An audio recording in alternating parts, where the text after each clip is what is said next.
ভাদ্র মাস মানে হচ্ছে প্রতিটি বাঙালির ঘরে তালের বড়া। আর এই তালের বড়া দেখলে পরে কিন্তু আমার বিভূতিভূষণ বন্দ্যোপাধ্যায়ের লেখা তাল নবমী গল্পটি খুব মনে পড়ে যায়। সেই যে নেপাল আর গোপাল, তারা দুইজনে জটি পিসিমার বাড়িতে বিনে পয়সায় দুটো তাল দিয়ে এসেছিল।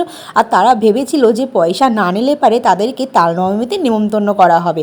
কিন্তু শেষমেশ সমস্ত গ্রামের লোককে নেমন্তন্ন করলেও জটি পিসিমার বাড়ি থেকে কিন্তু নেপাল আর গোপালকে নেমন্তন্ন করা হয়নি।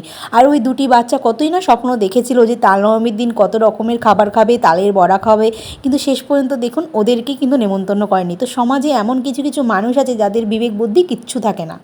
এই গল্পটি পড়ে আমার চোখে জল চলে এসেছিল যে শেষ পর্যন্ত নেপাল আর গোপালকে নিমন্ত্রণ করলো না। তো তো যাই হোক, এই তাল নবমী গল্পটি কাদের কাদের ভালো লাগে অবশ্যই কমেন্টে জানাবে।